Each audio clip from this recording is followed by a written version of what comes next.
Hi, my name is Gillian Flynn. I have the Gillian Flynn imprint at Zando. Today, I'm very excited to be talking to Araminta Hall, who wrote one of the greatest books, One of the Good Guys.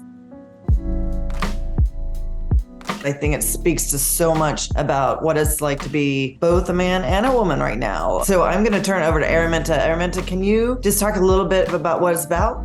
It is sort of ostensibly the plot is a man called Cole moves to a really remote stretch of coast in the south of England. He's trying to get over his failed marriage, and when he's there, he meets a reclusive artist called Leonora, who's living in this sort of decrepit cottage. Meanwhile, there are two young women who are doing a month-long walk along the coast of England, and they set up camp right near where Cole and Lenny are living. And then that night they disappear. Not a trace of them is found. The media goes mad, and Cole and Lenny are sort of slightly stuck, not knowing each other very well at all. But I mean, it's really, it's sort of what it's about, really very much sort of the different ways we see men and women, and how men feel right and justified in everything that they say or do, and how women are often not heard.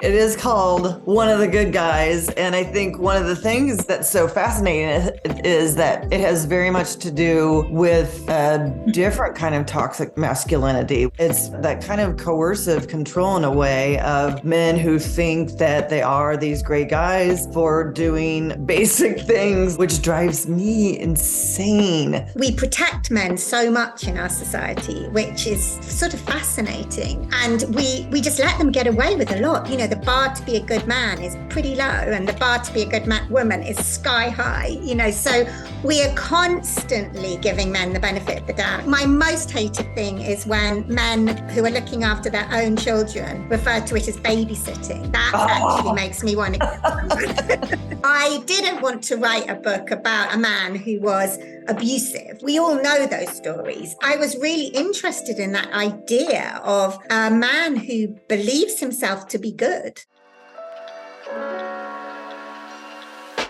We do need to have that conversation that most women feel scared a lot of the time. That often happens within the home. It certainly happens on dark streets. I'm not sure how we're going to get around it because men are physically stronger. Exactly. You have to change the attitude of what you do with your physicality. It is a constant fear that women have, which is so bizarre that we're still thinking like this. We not only think about the fact that if we go outside, there is a possibility that something bad will happen. There's part of me that always reasonably has to think of that. You walk through a garage and you hear the footsteps and you think, I've made a horrible decision. And when you think how crazy that is to be self-blaming about that, I don't know what the answer to that is, but that is still a piece of what women have to think about on top of the new wave, that coercive control of you should still do what I want because ultimately I'm the man and, you're kind of lucky to have me.